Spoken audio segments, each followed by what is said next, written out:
how could they do this? Why would they do this? Thank you so much for being interested in me. That's not, a lot of people don't do that. So, Working Fans Podcast, cool. Yep. All right, here we go. Coming down 3, 2.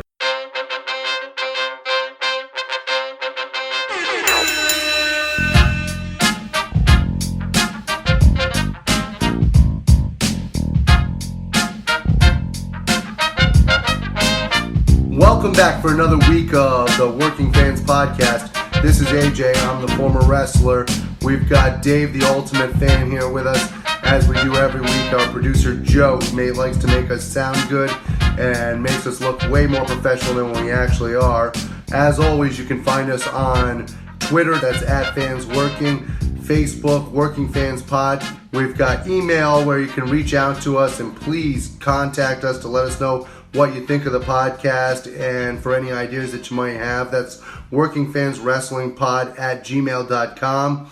We're on Instagram where you can keep up with us at workingfanswrestling_pod. And then you can now listen to us on all major platforms, including Anchor.fm. We're on Google Podcasts, Spotify, Breaker, Overcast, Pocket Casts, Radio Public, Apple Podcasts, and you can actually check us out on YouTube. Now, it's important when you go onto the Apple Podcasts and YouTube, hit that subscribe button, give us a rating, let us know what you think so you can help us out and we can continue to do what we love and bring you guys in as fans. All right, everybody, it's the Working Fans Podcast with Dave, AJ, producer Joe, and we're going to start off with talking about a little bit of wrestling this week. Actually, you know what? Let's talk about a little bit of boxing first. Guy who's been into WWE a few times, Tyson Fury, won the WBC Heavyweight Championship last night from Deontay Wilder. AJ, did you see the fight?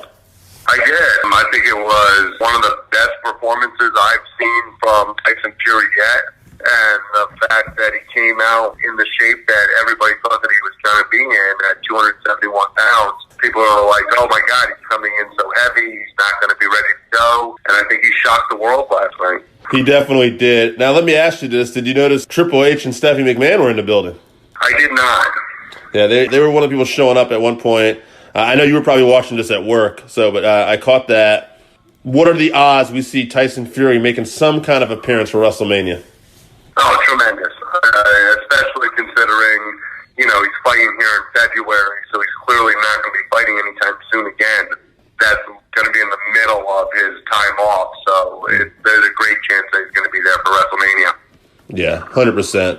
I absolutely agree. I think that they already like him. They have a great relationship with him. And now that he has the world title, he's going to have all this buzz that they'll include him somehow. Thankfully, it won't be with a match with Brock Lesnar, as I don't think any of us want to see that. But we'll hopefully get him in some way, and there'll be something interesting to maybe watch. He could be a great character. I think a great heel character in wrestling. I was going to say, he's already a big character. So the fact that he's so over the top and is the Gypsy King, that's huge. And I know a lot of people are going to be talking about that boxing last night, but to me, that's not the biggest event that happened last night. Over in Japan last night for New Japan Pro Wrestling, Nakanishi actually had his retirement match last night. And that was at Kurigan Hall, where he was in a six-man. And on the other side of the six-man was actually Ibushi, Tanahashi, and Okada. So you want to talk about one hell of a way to go out in a retirement match. Good things for Nakanishi. Nakanishi, a name I know very well. I'm struggling. Nakanishi, huh? Are you sure you're saying that right? I'm trying to think who that would be. I could be butchering his name. Like I said, I'm not tremendous with the Japanese. Maybe if I give you his full name, it'll help out a little bit. You know what I mean? Hold on a second here. All right. It is Manuba, Manabu Nakanishi. Manabu Nakanishi. All right. Sounds like you got it right. Well, hey, good for him. We wish him the best luck in his future endeavors. Well, I think that, to give you an idea as to how important he is, Jeff, in wrestling, in the main event, he took everybody's finishers, including the splash from Tanahashi, the Rainmaker. He took Tanahashi. He took the Rainmaker from Okada, so he really got going out the door. And I think I speak for all Americans when we see a retirement show like this in Japan by saying, wow, we still have no idea who this guy is. I'm going to start off with NWA Squared Circle. I know you saw that. What are your thoughts on the program? And then I'll give you my thoughts. And I think Joe will probably have something he'll want to say on NWA Squared Circle. Circle Squared. Circle Squared. Forgive me. I've been fucking that up all week because I naturally want to say Squared Circle. Yes, it's reversed. Circle Squared. Hit it, AJ. Now, by the way, on the last segment, I would have completely popped if you had said, "Wait a minute, I thought that guy was actually a video game maker." that would have completely popped me on that segment. By the way, like Vern Gagne. Exactly. Call back. All right. So Circle Squared, not to be confused with Squared Circle, I think is an interesting segment. Here's the part that I'm struggling with. It's supposed to be interactive where people are responding and commenting on these people that are trying to make a name for themselves and get into the NWA and having an opportunity. But they had people already video responding while the show was happening on YouTube. Which means it's clearly pre-taped, and the responses are clearly pre-taped. So that part did not come across well to me. You wanted more of a live interaction. Exactly. If you're going to do it live and have people's real interactions to it. Put the Twitter feeds up there. Put the pre-canned video responses from people. To me, it just kind of takes away from it a little bit. They're working on a budget here, all right? Billy Corgan doesn't have a lot of money. Cut the guy some slack. No. I hear that. It doesn't come across as honest reaction. Okay. What did you think about, we'll start off first with the Hawks, PJ and Luke. I love their gear. They look well together. Luke Hawks is obviously a staple in the Louisiana area and throughout that area when it comes to independent wrestling. He has trained many wrestlers that actually work today and is responsible for helping a lot of them to get their breaks and to work forward with his promotions down there. His son is willing to apparently jump off of anything high up, including mall railings. But what was your initial response? What was your initial thought when you saw that video of that kid jumping off the mall? Because my initial response was, "Oh, this guy's a fucking moron." I'll say. No, that's exactly what my response was, and that's where I'm going with this. Is that while I'm impressed with the kid's guts, I wasn't overly impressed with his common sense or his ring work. Now, I will say this. On the flip side, what I ended up finding out afterwards changed my mind on that.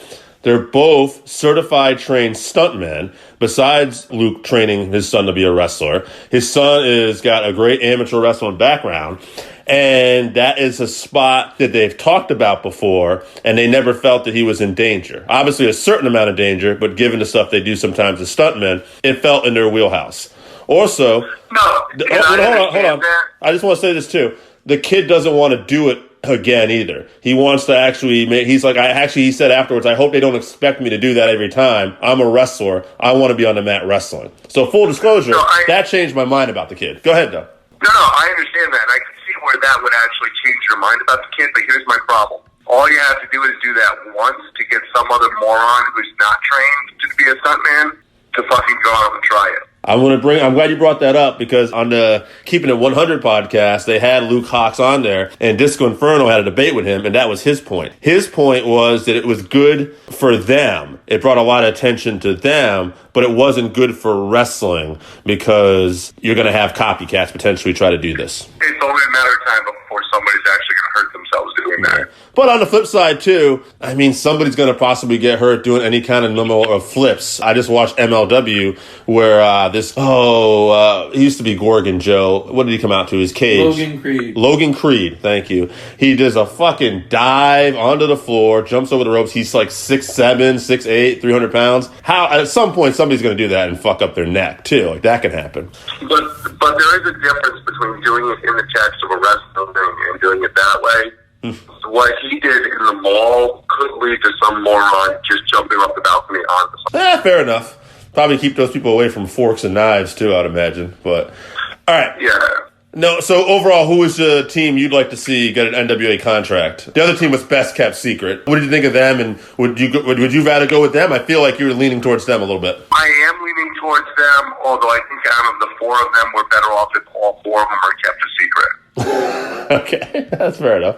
Joe, what did you think of this show? I was very impressed by PJ and Luke Hawx. I've heard of them because Hardbody Harper from the Booking the Territory podcast is involved with Wildcat Pro Wrestling. So he talks a lot about working with Luke Hawx. And that's when I heard that PJ is a stunt man and an accomplished amateur. I thought the way he started off this match with the actual chain wrestling was very impressive. I liked the whole idea of the show. It's an NWA and Lightning One production, and it's allowing talents that haven't been on NWA TV a chance to flex both their promos and then their in-ring ability. I went on the NWA website and looked about how does a wrestler submit for this. And all submissions are via email to the Circle Squared at nationalwrestlingalliance.com. And you have to include following 4 things. Anything that has anything more or less doesn't get considered. And it's a 2-paragraph bio that highlights your special and unique story as a professional wrestler. 2 is a photo that best highlights your character/personality. 3 is a link to your best match uploaded to YouTube with your name and the circle squared in the subject. And then a link to your best interview uploaded to YouTube with your name and the circle squared in the subject. So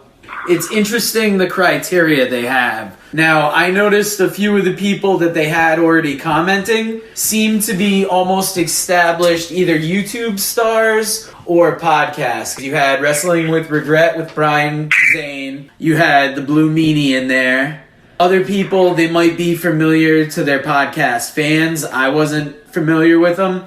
And Dave, we actually found like a 4-hour video of the comments on YouTube as well. Which we didn't watch all 4 hours. We just found it. But it looks like there's a breakdown of everybody who saw the matches. It's their specific, like what they saw. And maybe other people included that we didn't see. I mean, I really like the fact that the NWA is going to a 3rd show. And it's not overkill.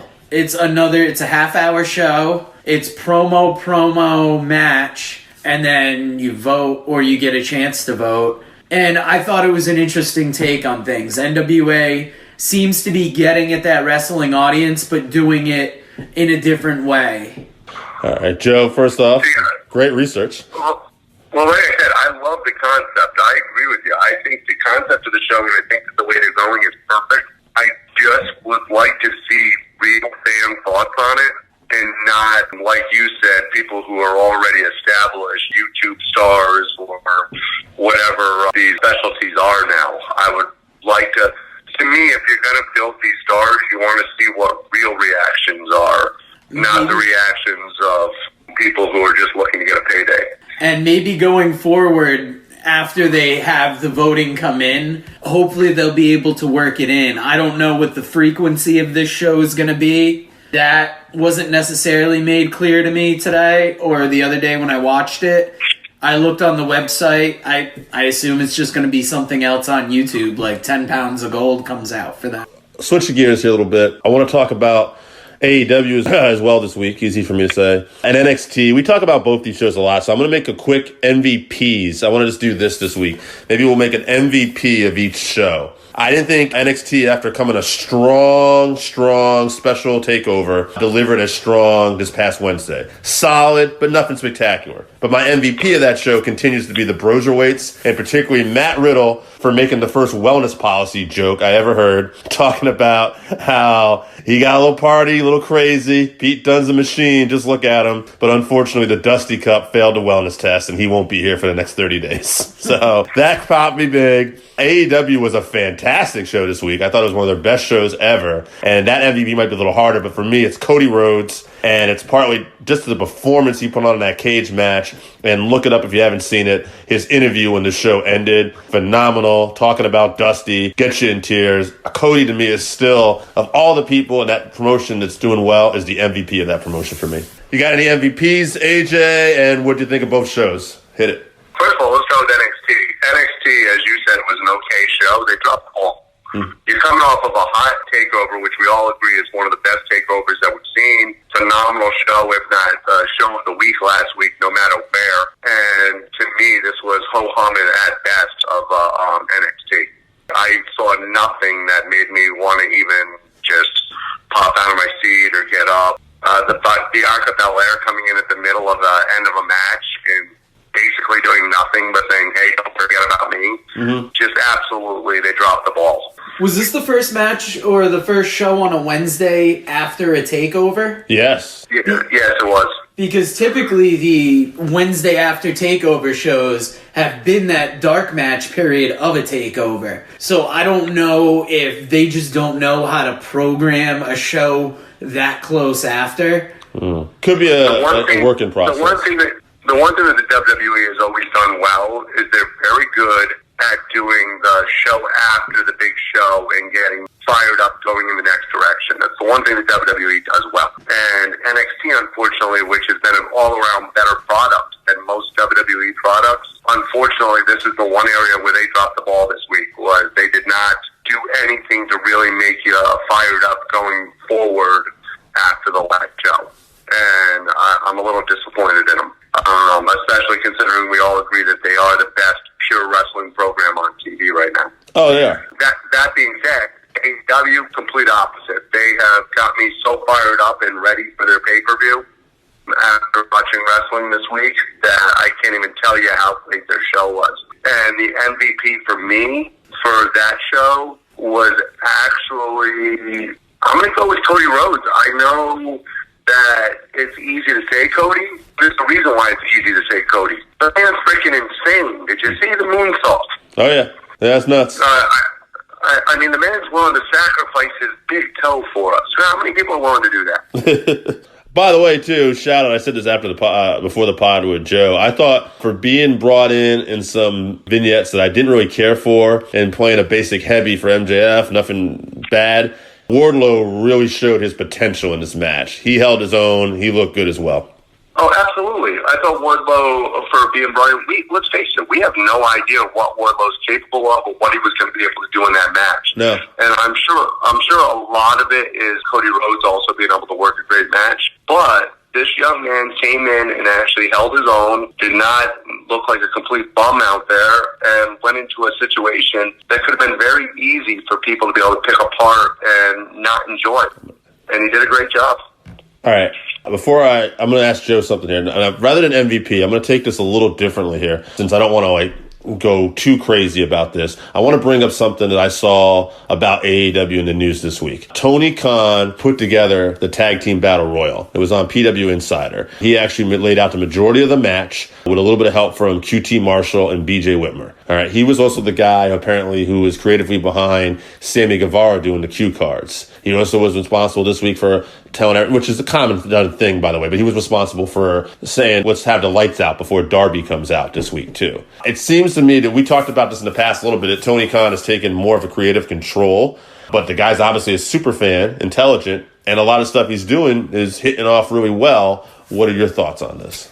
The cue cards, I'm surprised that's a Tony Khan idea because that's genius. You got the picture-in-picture going during the breaks. Yeah. And that can be a throwaway segment. That's Jericho yelling at the crowd from the ramp, guys just talking shit. The cue cards moved the story along but made it less boring for the viewer. I liked it when Darby Allin responded during one of his promos throwing the cue card. Absolutely. Clues you in exactly to who he's talking about. I think if Tony Khan is involved in these things, it makes him a little better than just the average money mark that he's being accused of. Tag Team Battle Royal was alright. I mean, I wasn't crazy about it because it was just too many bodies. Sure. But props to the guy if he's a fan and he's starting to be able to book now. Yeah, and I think that was one of the better tag battle royals personally, but if you're not a fan of tag team battle royals overall, I get that. Yeah. It's not necessarily a thing. There was a lot of explaining the rules, explaining that if one guy went out, his partner was still in. To me, there could have been an easier way to not have to hit people over the head with that. It felt like JR got to the point a couple of times on that. Hold on. AJ, actually, I'm going to switch gears. I'm going to get your comment on this instead. He just said... I'm chomping at the bit here because... Oh, you want to talk about this Tony Khan thing? All right, go ahead. Yeah, first of all, the Tag Team Battle Royal was trash. You want it to be good? I don't know, have somebody win other than the Bucks. Well, wait, I think that's to set up a storyline that we should all see coming here. Maybe I'm alone on that. Yeah, we don't know what storyline's coming. You want to do the Tag Team Battle Royal, do it after the freaking Bucks versus the rest of the Elite, because we all knew what was coming. So the Tag Team Battle Royal was big waste of time. Secondly, if you're going to thank anybody for the cue cards, screw Tony Khan. Low-key from WCW is responsible for the fucking low cue cards. That motherfucker was doing that same goddamn thing with signs 20 years ago from the crowd in Raven's flock. So that's stolen from WCW. That's trash. That's not even something new.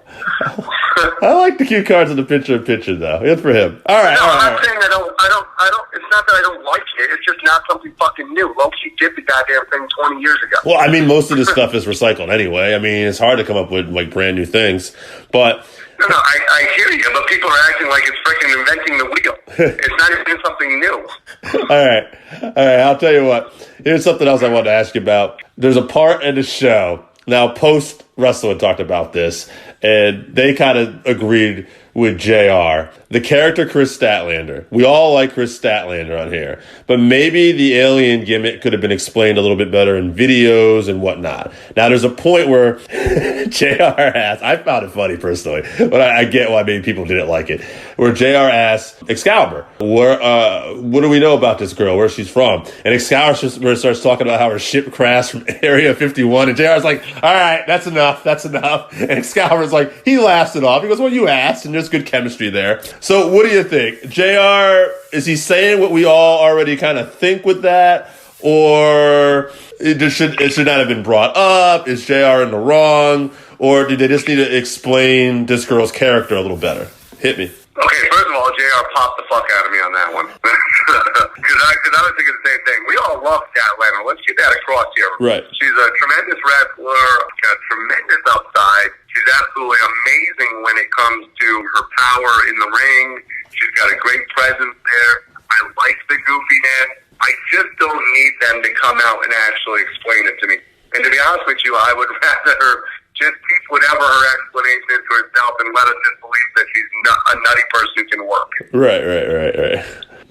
One more thing I want to talk about this week before I'll let one of you guys have another talking point maybe here too. Oh, no, I got talking points. I'm sure you do. All right, settle down there. Keith Lee was on Backstage this week. Interesting. They brought him on for that. He was there with Mark Henry, who was a special guest as well. They had an interview with Mark, putting him over as one of the best big men he's ever seen. And how Mark's like, I don't just say that. I really see potential in you. All these guys. First, Keith Lee comes off like a gentle giant in this segment a little bit. Almost like, the guy behind the superstar here is really just a easygoing, fun-loving guy. But, man, I don't know. I feel like they're grooming him for something big in the next year or two. Is he so good that it's going to happen? Or if they get their hands on him on the main roster, will they fuck this up? What's your gut instinct say? Oh, they'll fuck it up. First of all, putting him next to the person who probably has been the black hole of more pushes than any person on the planet, Mark Henry, is not going to help. Mark Henry came in as the world's strongest man, and the WWE didn't know what to do with him. So the words there. That's not exactly the greatest push. By the way, kudos to Mark Henry for having in every photo leading up to Backstage gray beard and somehow having a jet black beard on freaking Backstage. Actually, how about this for a line? I don't know if you caught it. Booker T said, this kind of reminds me of the WWE Hall of Fame, the way we're all sitting here and then some guy jumped Brett. He's like, heads up, nobody do that. And I'm thinking, like, who the fuck is going to jump on Keith Lee, Mark Henry, and Booker T? Yeah, not to mention Renee Young, who will tear your ass up. You know what? They're probably better off jumping on one of them because those guys are probably a little meaner if you jump on Renee. Yeah, that's what I'm saying. But overall, I think Keith Lee, his gimmick is limitless. And he is. He is limitless right now. The problem with the WWE is they're limited in their foresight and in what they do with people at this point. They have cookie cutter things that they see for people. They're willing to push you as far as they see that, but they don't have the intuitiveness or the ability to see past that anymore. The Vince McMahon of old, who saw potential and was able to push to the moon from the 1980s and was ahead of his time, does not exist. Right. He now has what he thinks stockholders want to see, what he believes you can do, and there's a roof on everything. Okay, I'm going to switch gears here. I know you want to talk about some segments. Well, I was going to say with Lee and Dijak, my worry is when they make it to the main roster, or when they make it to like a Raw and SmackDown, it's going to be like when Andre came into the Federation. He could do drop kicks, he could do more athletic things. I think they'll be billed more as big men and lose some of that athletic prowess that makes them such a standout in NXT. That's my biggest worry. Okay. Hold on, AJ. I would have switched gears just a little bit here. Joe, and we can edit this out if you want, but quick question. You leave that in. I don't go fuck. I believe in your notes you were saying something about GCW? GCW, yeah, there was... Well, hold on. I know AJ doesn't watch GCW, and I don't really know much about GCW. I did hear a thing about possibly, in ways described to me as atomic heat for Ricky Shane Page. I don't know if that's where we're going with this at all. But my point is, tell us about it. I want you to tell us what you're going to write, and then me and AJ are going to respond to this because we haven't seen this. All right, AJ, you got me? Absolutely. All right, cool. Hit me with this. I want to hear it. GCW is a promotion that really Joey Janela's kind of been the big one behind. They've done a lot of big events. They're behind the Joey Janela's Spring Break and a lot of those type events. They did like the Orange Cassidy. They run this very fine line between like deathmatch wrestling and putting on top level indie shows. Like in this Run Ricky Run, for instance, it was Joey Janela's return to the promotion. He hasn't done many events for him since the curtain call event that Superhuman was at. He actually wrestled Jordan Oliver. Okay. And they put on a good match. Similar to as in MLW, Jordan Oliver has a group that he's with called Young, Dumb, and Broke. Same kind of attitude they bring across. After this match, Joey Janela offered the possibility to Jordan Oliver that at Spring Break, it could be Jordan Oliver versus Will Ospreay. Ooh, okay. What Oliver had to do is give up his group.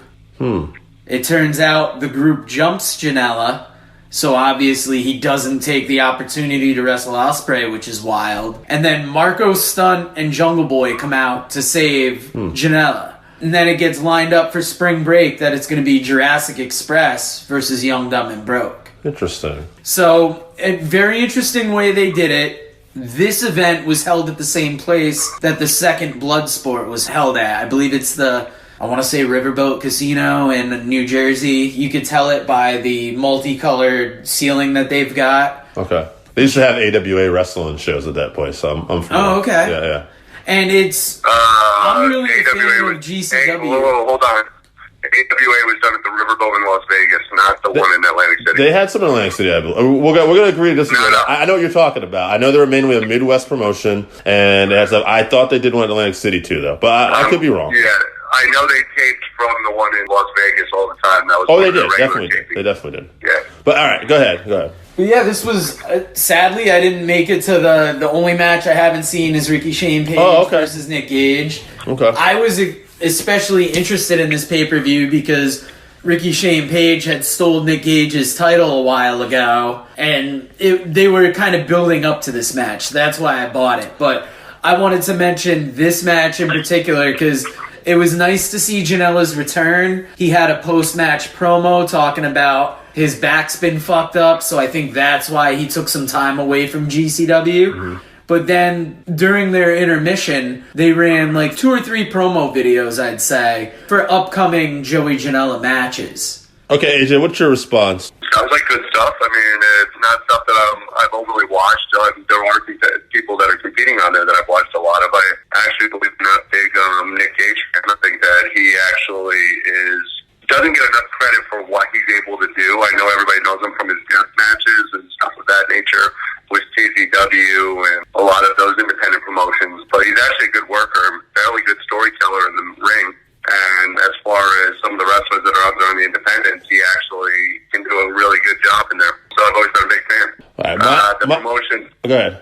No, I was just going to say, it sounds like something I would love to give a chance to. So this weekend I'm going to go out of my way and try to watch it. All Yeah, so I would say, too, my response to that is I love the fact it seems like AEW's letting some of their talent kind of go back there. And I know Marco Jungle Boy also had made a home there before, too. So this is super cool and had to be very exciting if you're in that crowd and a loyal fan of that product. You're thinking, okay, we get Janela, awesome. But no, wait, now we're getting, these other guys who haven't been here in a while, too. Oh, yeah. Once they found out they got Marco's stunt, they were probably just fucking thrilled. You know what? I'm going to joke and correct me if I'm wrong, because I know a little bit about this audience. They were probably super fucking stoked for Marco. I want to say that one guy in the audience told Marco to suck his dick. Oh. And Marco responded on the mic, I probably would if you had one.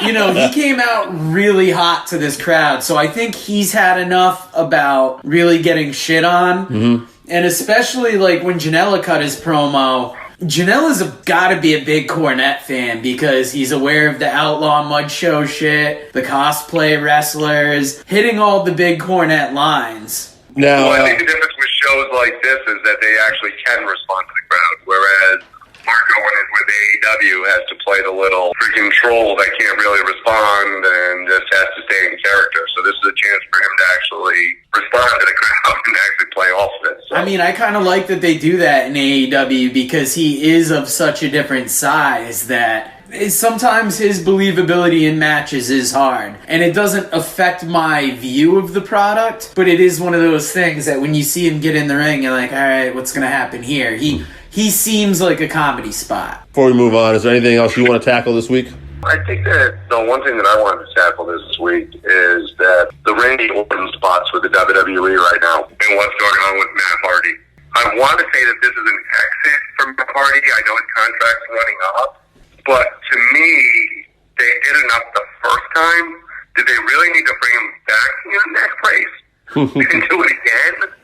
Oh, man, I was hoping to see him again this week out in a wheelchair.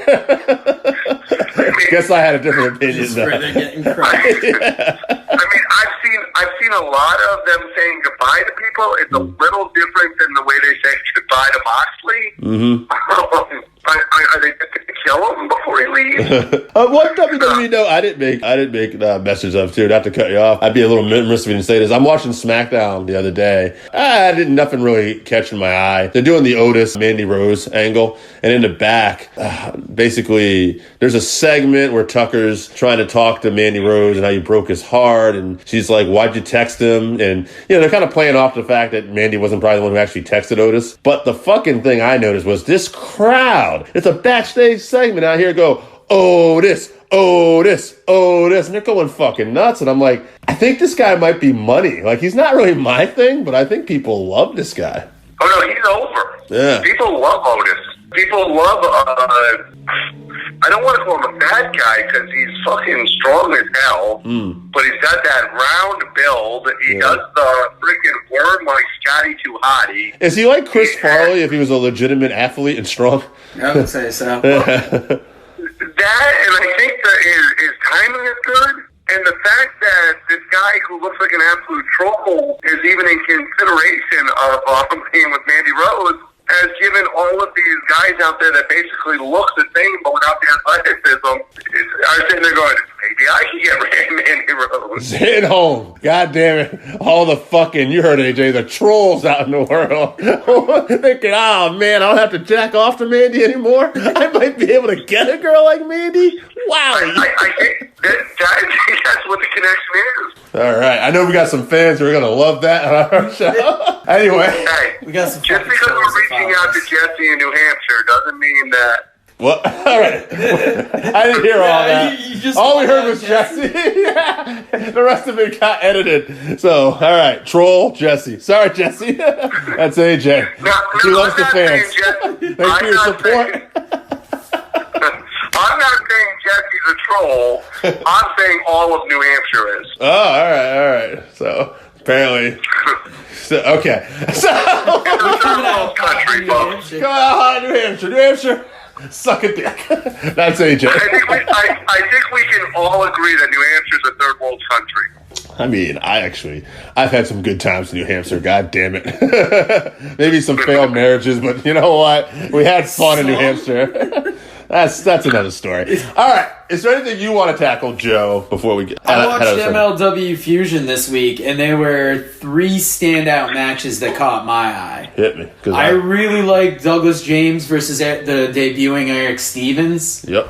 The King Mo match was garbage versus Dr. Dax. Dr. Dax. Or as the separate names I had for him were Caney Biss. Caney Biss. And then Whack Kane. Because this was just some fucking fat dude in a mask. Yeah. And then we put with King Mo, who's not a polished wrestler. Yeah, and it was just an unremarkable match to me. But the main event, Tom Lawler versus Ross Von Erich, the grudge match. Lawler was getting some heat in Dallas. Oh my and that crowd was fired up. AJ, if you haven't seen this yet, go into this. Tom Lawler is starting a riot. Yeah, I know. You read it right. He basically humped the flag. Somebody threw a garbage can in there, so they threw the flag at the garbage can afterwards. I thought they were going to light the flag on fire. They were doing whatever. Fucking Tommy Canary's running around on a fucking hobby horse, jumping around. They're doing everything. And Eric Stevens is part of this angle too now. What a great debut for him to not only win his match earlier, have a segment where he's calling out Davey Boy, and then he's part of Tom Lawler's group that gets mega heat at the end. So, I really enjoyed that show, too. They're killing it down there. If that's going to do it for this segment, AJ, you got one more thing you want to add? The only thing that I want to add is, so everybody keep tuning in, listening to what we're going to say here on the Working Fans Podcast. We are the Working Fans. It's not just a gimmick. It's what we do. We work our asses off to bring this product to you. Producer Joe over there comes up with great content every week. Me and Dave, we bring it home with our smiling personalities. Yeah, we hold our dicks. Exactly. And not just when we're thinking about Mandy Rose. No. All those trolls in New Hampshire, too. Shout out to New Hampshire. Exactly. So, hey, we're not your everyday podcast. We're the Working Fans Podcast. So tune in or tune the fuck out. If you're listening to this podcast right now, the Working Fans Podcast, then Happy New Year to you. And we know you can listen to other podcasts, but thanks for taking the time to listen to this one, man. I mean, hey, I love podcasts myself, and I'll be listening. So, You guys are fucking shit. The Working Fans Podcast with Dave and Joe, and we are here today with second-generation wrestler, one of the all-time greats, big fan of this guy, Mr. Pat Tanaka. Pat, how the heck are you? Hey guys, what's going on, man? Long time. That's what it's been, a long time. You broke in. You're a second-generation wrestler, correct? And your brother was a referee, too? Is that right? Yes, absolutely. That is true. And who helped train you? Was it Hiro Mansuda? Yes, it was Hiro Matsuda. He was the one that trained me. Okay. In the beginning, we always heard, it was a different era. And how was it for you? Did you get stressed? Did you get beat up? Was that part of the deal? Or? Oh, my gosh. I tell you what, it was, unreal, man. I got, tortured when I was a kid. So, Hiro was not only my pro wrestling teacher, he also taught me judo and amateur wrestling. So I started training with him really young. Boy, I tell you what, it's not much different than training with, when I was pro, because, they tortured me for real. Wow. It was unbelievable. Yeah. Now, do you follow MMA as well, Pat? I do. Okay. I sure do. Now, you have a school where you teach judo still? No, I don't. Not anymore. I teach pro wrestling now. Oh, okay. Wow. Unbelievable. We've been having some wrestling school teachers on. Dr. Tom was on here recently, too, so that's pretty fun. No way. Doctor was on there. I love Tom, man. He's awesome. That's something we didn't I never heard anyone ask you. Did you prefer tags or singles? You did a lot of tags. Oh, yeah. I love tagging. That's such a different, way to wrestle. And you can be so creative, You can do all sorts of really cool things that you can't do as singles, Absolutely. When you met Paul Diamond, or you guys started teaming together, was that the CWA?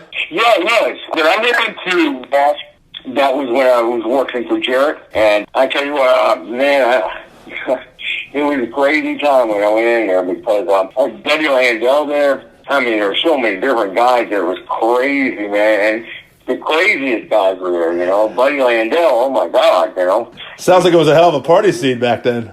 It was. It was too much, Absolutely too much. Crazy. I bet there's some stories you may not want to tell, but I'm guessing. Those are stories better than said, man. I think I'm still be able to be arrested now. So, Okay. No worries. We won't push that one then. Yeah, I don't want the task force busting down my door here, Absolutely. You got to work with a lot of great experienced guys there too, right? Like Bill Dundee, Rocky Johnson. That must have been quite a learning tree. Yeah. I mean, I was so lucky, when I started this business and growing up through it, I met, the best in the whole world. And the funny thing is, the guy that, was my dad's partner that owned CWF, Florida Championship Wrestling, he was probably the biggest genius in this business, and that was Eddie. I don't know if you guys are really familiar with him, but this man, and he was Mike's father, my grandfather. Oh, yeah. He was a true genius for this business. I've never heard anything like it in my life. He was pretty incredible. And I tell you what, man, the guy, he looked like a movie star. He looked like this movie star. He had blonde, long hair, just the chin like Kirk Douglas, he was like, the man, you know, and it was so funny because, this guy was such a genius in this business, and I don't know what happened, he didn't rub off on me or anything. All it did was, make it harder for me in this business, I always try to remember, because I was a referee then. Right. And he used to give me the finishes, so I'd give everybody the finishes that night. And I tell you what, to this day, I wish I wrote those finishes down because they were pretty incredible. He was totally, so smart. He was incredible. That's why I love this business, is because of the creative side of it, Absolutely. Pat, I got to tell you, the first time I saw you wrestle that I remember was the AWA. You were with Paul Diamond. And I thought to myself, now mind you, I'm younger too, so I don't get everything about wrestling, yet. I know it's predetermined, but you guys are beating each other up still, but I'm like I'm trying to figure it out. So a lot of it's just look. And my God, when I first saw you guys come out with Diamond Dallas Page, I was like, that manager is huge. Yeah. It was a funny thing because when they put us with him, they were going, "You're kidding me, man. Why don't you replace Diamond with Tanaka?" Diamond Dallas Page with Tanaka, man, because, God, he towers over both of these guys. I was wondering because he's got a great mouthpiece and he's got a great look, but I was also wondering too, given the time period too, if his size was kind of a detriment for you at the look, but also like he does add a lot because he can talk so well. Oh my God, yeah. Definitely not a deficit. You got a guy like that, you do a ton of finishes because he's so big, How was it working for Vern? Oh, it was fun. It was funny because, Vern was like, kind of like, I can't really. I just hate to talk bad about him. But, he was, like, different. Sure. Not a problem. I get that. He was, by all intents and purposes, I heard, he was a professional, but very difficult at times, too. Right. Right. His way or the highway. Yeah. And we used to rib him. Oh, my gosh. So good. It was incredible. The things that, we used to do to him. Yeah. People, like, man, that time. What happened was, in our territory, everybody started doing ribs, really heavy ribs. Someone started this thing with the locks, where they put locks on everything. Put locks on your door handle of the car, they lock all your bags up, with those combination locks. Oh, yeah. So it really started a war in the dressing room. So anyway, everything's about timing. You got to remember now, this is done way before this meeting. So Vern just calls us and everybody to the office and says, "We're having a meeting right now." So you go into the office, everybody's sitting down, we're all looking at them, what's going on, what's going on. He goes, "Look, guys," I'm going to give this one more day. And he goes, "If it happens again," he goes, "You guys, I'm closing our company down." And then we're all looking at her, "What are you talking about, And he goes, "Yeah, one more lock on anything. You guys are done." Because this is perfect now, okay? Now, remember Nick Boswell? He's in the bathroom right now. And he comes, and as he's saying that, and he's saying if there's one more lock, anything, he's going to shut the company down, right? So anyway, here comes Nick Boswell out of the bathroom, and he has his glasses in his hand, looking at his glasses and going, how could they do this? Why would they do this? These are $300 pair of glasses. Oh, man. And they would put a lock between the legs. Oh, wow. Oh, my God. Right? And so, I mean, that was just the beginning of it. So Burns just blows up right there in front of everybody, just starts going, oh my God, you guys are fucking sick, and all this kind of, I'm sorry, I didn't mean to cuss like You can cuss all you want, Pat. Oh, yeah. Yeah, we're good. And so he goes, I can't believe you got, oh my God, you know, and he started cussing and swearing at us and everything, and all of a sudden, he goes, fuck it, he goes, this office is closed. He grabs his briefcase, and he grabs it, and he starts going, and it's locked to the desk. And if you would have seen it at that moment, I mean, I wish that we had back then the videos like on our phone. Yeah. That would have made millions of dollars right there. I mean, just the timing of it when he was so mad, he grabbed me, you guys are finished. And he grabbed his briefcase and boom! He went to go and he yanked him back into the desk. And he goes, oh my God! And he started kicking the desk and fucking kicked over the door and ran out. Oh my God. Days with the County, man, we had the best time of our lives, man. I loved it. Now, who were some of the wrestlers in the office that day that were getting talked to? Oh, it was me. Just you? Yeah, me, Kurt Hennig, the Rockers, the Nasty Boys, Larry Zabisco. We had Wayne Boom, Mike Enos. Oh, jeez.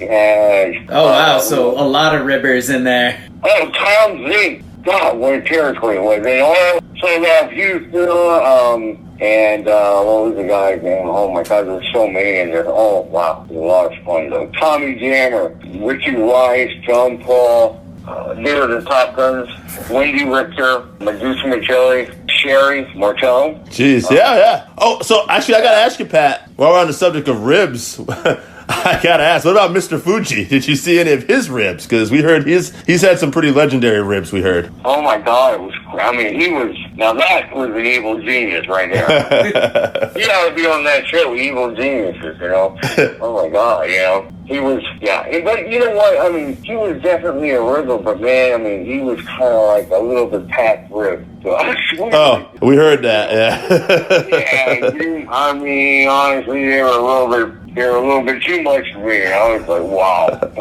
You know, there's a point that you can't do, you know, there's some things you just cannot do, you know, because that's like breaking the law.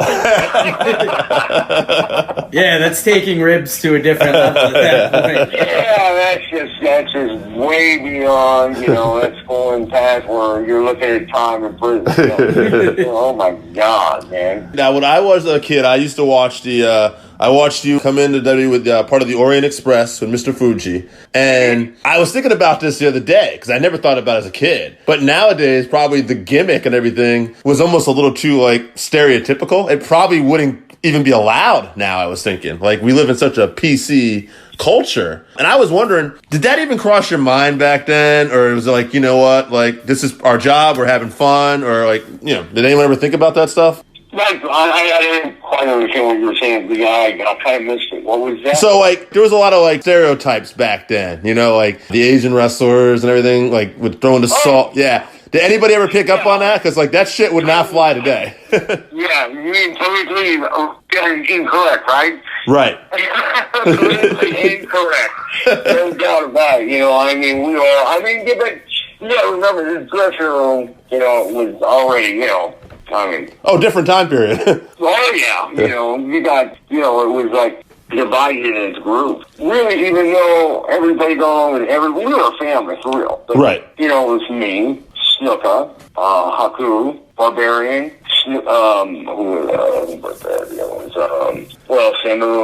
I can't remember who else was there with us. But, I mean, you guys are on the road. All the islands, we all hung up together, right? Yeah. And then it was Muslim people over there. You know, you got the Muslim clan. Yeah. You know, you got Sting, you got Luger, you got all those guys hanging out together. And I was put in a different category myself. Now, one place. Now, how was your time in WCW? We heard they paid very well, and you didn't really have to do a lot of times back then. Yeah, I mean, they paid awesome, you know. It was great. It was such a great time over there, you know. I mean, well, you know what? I can't say I was not it was a great time everywhere that we wrestled. It was more business-like. Right. It wasn't the same as WWF or AWA. It kind of started changing after that. That's when things started changing for the guys. It started being more business than wrestling. It was starting to get political. Now, Pat, I got a question for you. Sure. What does pro wrestling mean to you? Like, when you think about it, since you came up in the business, like, how is it different from kind of what we're given today on TV? Well, today, I mean, it's not. I mean, it's nothing like what we had. There's nothing there. I mean, it's a different world now. Absolutely. I don't think I could survive in it. I honestly don't. I don't think I could probably survive in the era today. In WWE, I mean. Yeah. I don't know, honestly.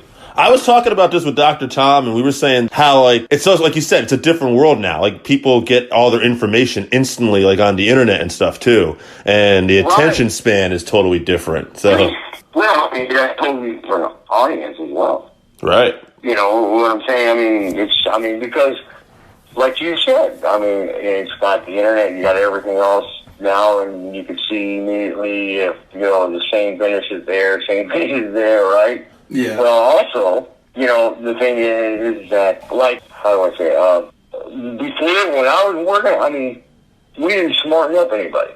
And we tried not to. Right. I mean, I've seen a lot of people wrestle where they smartened up people, but, you know, what I needed, you know, for myself, I mean, we didn't ever talk about finishes. You guys wouldn't have known what, like, kayfabe, or you wouldn't have known what, who's going over, or he's getting over, or whatever, you know, those terms. Today, it's used by everybody. Right. Back when I was starting, oh my God, you never talk that way in front of people. You said you have a wrestling school now. How long has that been going on for, bud? Almost a year. And It'll be open in April 1 year. all right, awesome. What was the last time you were an active competitor? I heard it was a few years ago, right? No, I wrestled, when was it, 3 weeks ago? No shit, really? Yeah, in Canada. I went on a tour up there. Well, you know who Danny Deegan is? Yeah. Yeah, I wrestled him and a couple other people. Bobby Blaze, another wrestler, was on the show one time, and he was giving us Malenkoisms, and he was talking about, like, staying in shape. He said that young men should work out, old men need to. And yeah, no doubt, right? yeah. Do you find it, you know, like, you do your best to keep active? I mean, like, you know, do you have a workout regimen you still do, or? Absolutely. When I get on my couch, I try to do like a lot of crunches, and when a commercial comes up, I'll try to get up and grab a drink out of the refrigerator. Honestly, I still, you know, try to do as much as I can, you know. Oh, Pat, you're right, bud. So let me ask you this then. We'll wrap this up soon. Is there anything else you want to promote? Anything else you got going on besides the school? Or you can talk about the school? Yeah, man. I mean, one more thing. You know, I just, last year or the year before, I finished off a movie. It's called Monster for Zero, man. And if you guys get a chance, you know, later on sometime, I think it premieres sometime this year, you know, if you get a chance, take a look at it, see if you like it and stuff like that. It's for more people who Comic-Con people, you know? You know what I'm saying? It's like the Comic-Con movie, you know what I mean? It's about that. Nice, we'll definitely have to check that out. I'm not a sci-fi person, so, you know, I'm totally lost when it comes to things about, you know, Comic-Con, so no idea what that means. But, yeah, if you guys get a chance, check it out. It's called Monster for Zero. I've got a part. God, crazy people that put that movie in there.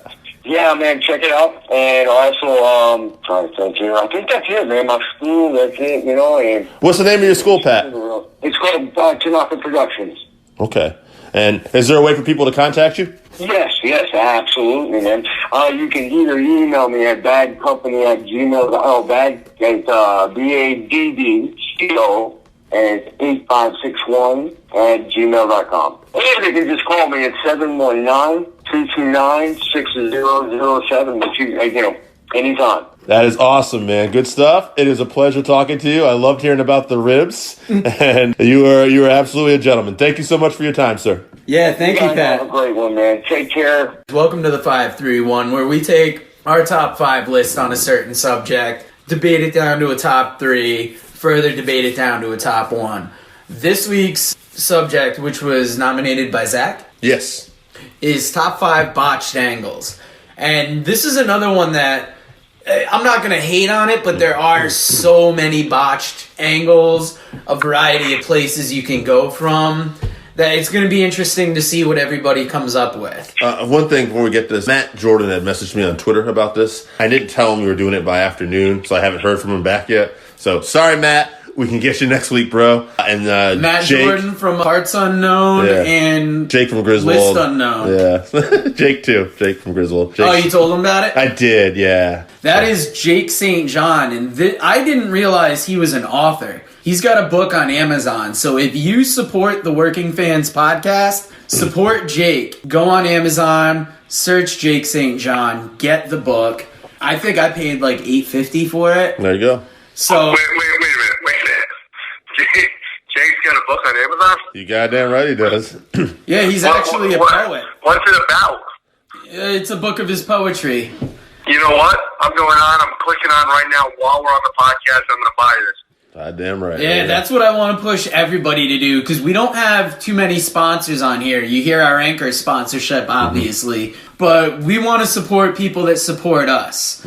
So if you got a couple extra bucks, you know somebody that likes poetry, buy it. I'm trying to get him on the show, too, but he's been trying to nail them rats lately, so I can't promise you anything. We will get him on soon enough, and we will talk about his book, but Not the rats. the top 5 botched angles is brought to you by Jake St. John this Well, actually, week. it's brought to you by his brother, Zach St. John. I will support His brother anything suggested but it. New Hampshire. Okay. Oh, I got what you're saying. Yes, The book is sponsored.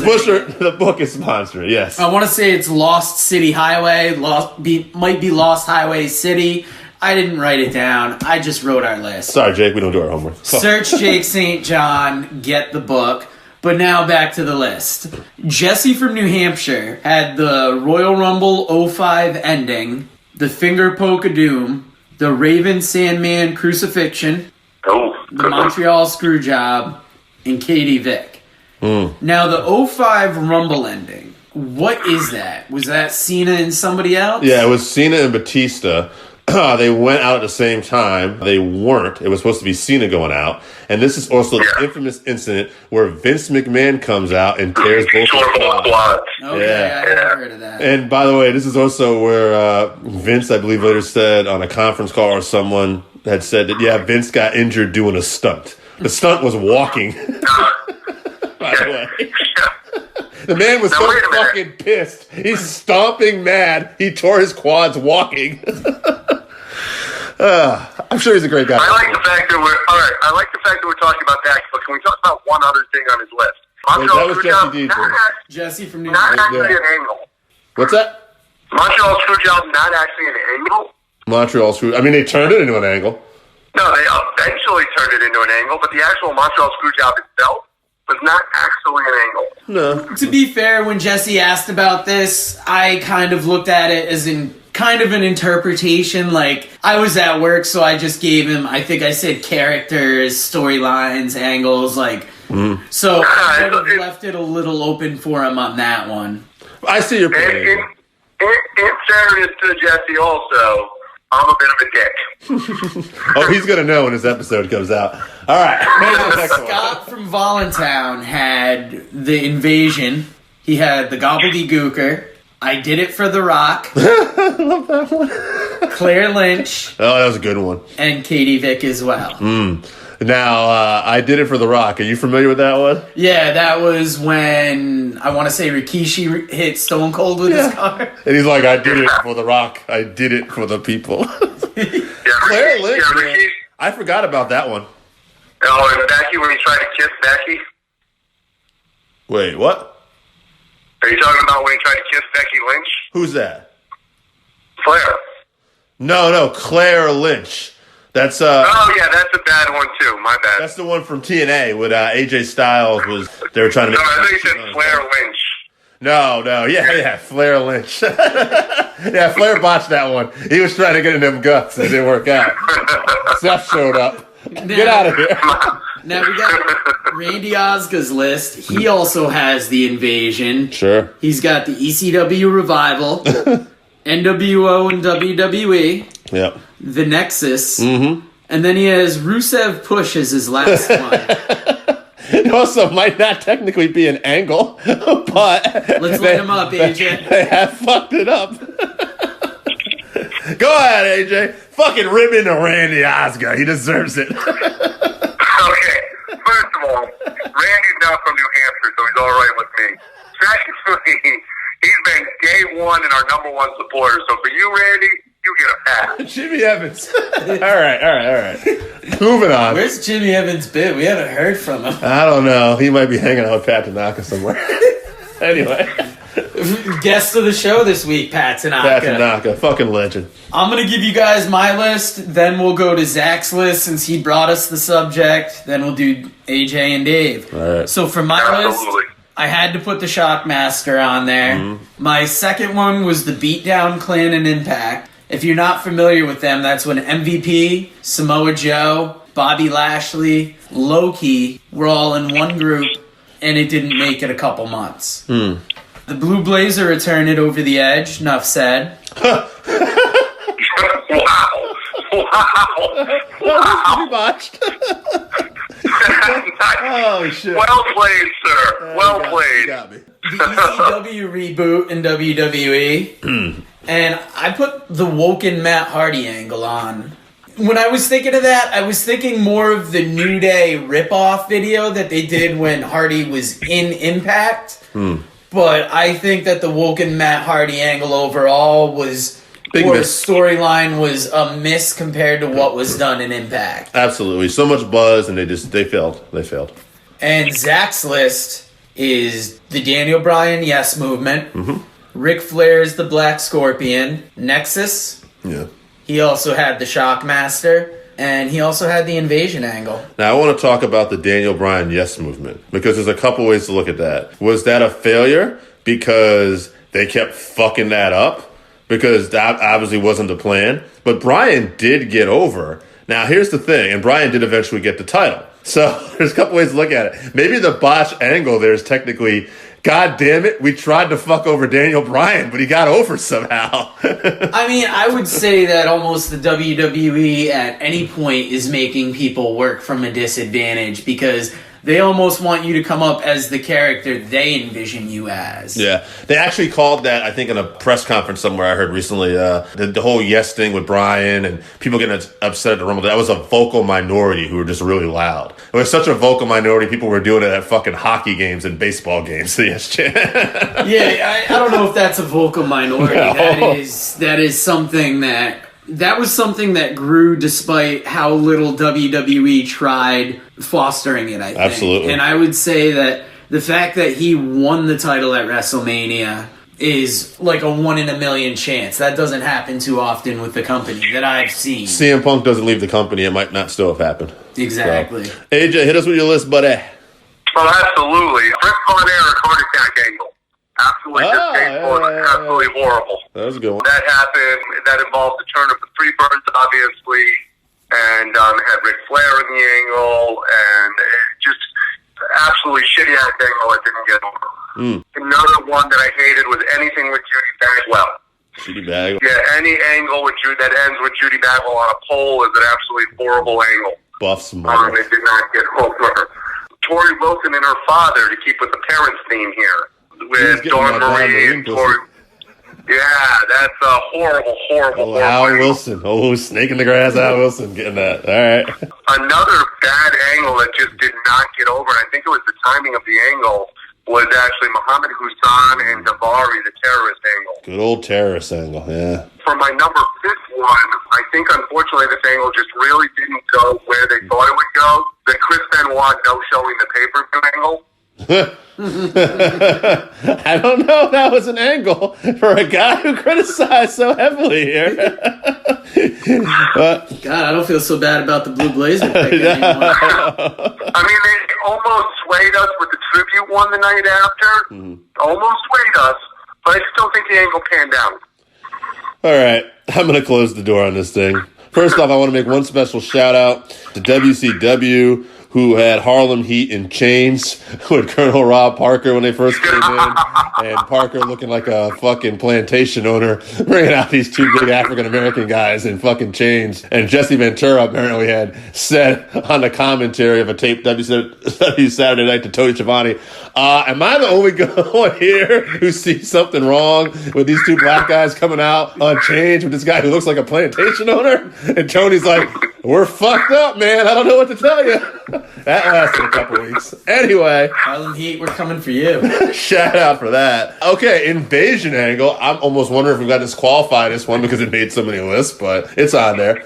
I also put Shockmaster. I mean, look, it's kind of a character, but it was supposed to be a debuting character in a big match, and when you fall through the fucking wall, and it's like the most epic botch of all time, you're making my list. He did end up wrestling as that character, but he looked dramatically different when he made it to the ring. Well, so that could be the botch that just changed it all. Mae Young giving birth to a hand. I'm not sure where that was supposed to go, but the hand, I don't know. Is it over? All right. Katie Vick also made my list, and my final one was Vince McMahon's death, where they had the exploding limousine. And unfortunately, Chris Benoit might have fucked that one up too because he had to come back.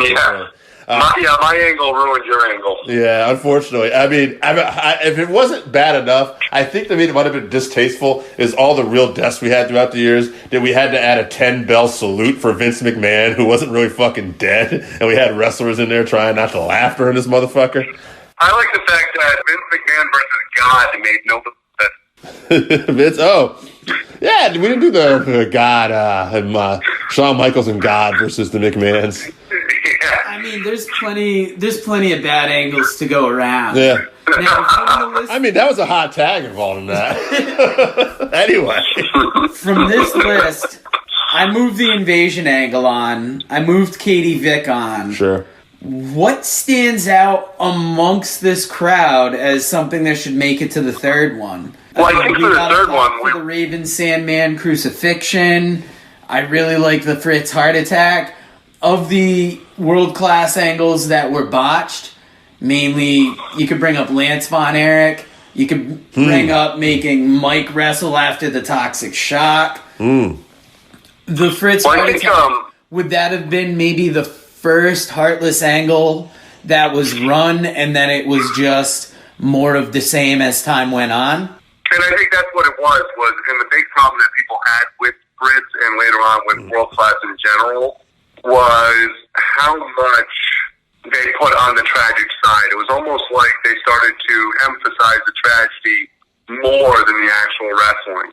Hey. And then they ended up with plenty of tragedy to go around. I was going to say, they had plenty of tragedy. You don't need to fake it at that point or construct it. Hey, quick sidebar here. Or did he start killing his children just to make money? Let's talk about this real quick. Quick sidebar. This heart attack angle has some legs, though, because Ric Flair would later do this heart attack angle, too, on WCW. And special shout-out to Mama Guerrero, who also did the angle, but ended up having a shoot heart attack during the angle. That woman was not fucking around. She was willing to really play ball. So, anyway... Yeah, shout out to the heart attack angle. That definitely. So we'll do heart attack versus Shockmaster, because Shockmaster came up on a couple lists. Okay, it's a big one. I think the heart attack is more egregious because you're building a trust with your fans down in Dallas, and then you're just blatantly lying to them. Well, also one is very distasteful. The other one's just a guy who was a little clumsy. Yeah, you know. And I mean. To me, the heart attack angle, I would move it on just because the Shockmaster is funny. It has some legs as a laugh. The heart attack, you look back and you're like, wow, that. And you know what, though? Overall, people are still talking about Fred Oatman because of that, and they kind of made that work to a certain extent. Okay, yeah, he does sign. Yeah. Does signings. He's got an action figure with the helmet off and everything too. So if it's working a little bit, I say then we don't move that on because this is botched. Yeah, go ahead. I think that's actually the reason why we can't move on the Owen Hart and the Chris Benoit angle is because people still talk about him. Right. Very good. All right. Yeah, we'll go with the heart attack. I almost wish I had put Harlem Heat there on my list instead of the shout out though. All right, so I don't know how that should have made all of our lists, quite frankly. Yeah. all right, so of these three, the Invasion angle, Katie Vick, Fritz Heart Attack, which is the first to go? Well, Oh wow. so I mean, I think See, I would like to see the Invasion knocked off. I was gonna say the Invasion too, because I would say between the Fritz Heart Attack and Katie Vick, you have a different level of botched, and it almost has that air of seriousness where it's like they did what? But are we knocking off the Invasion because it's the clear winner? Because when you think of the most botched angles of all time, did the Invasion not pop in most people's heads first? It certainly did mine and other people. Well, that's exactly what I'm saying. It Is did to me the make a Invasion. couple lists. Hmm. You know, Yeah, Big to me- Big, AJ's, mine, Yeah, Jesse's. to me the. You made Scott's, right? Made Scott's. Scott, Zach, me, okay. Yeah. All right, I'm going to tell you why the Invasion didn't make my list real quick, guys, and that might affect this. The reason why the Invasion didn't make my list is you have to remember who was actually available for the Invasion. You didn't exactly have the top-tier talent available for the Invasion. We literally got the second string of a failing company as who was going to be invading.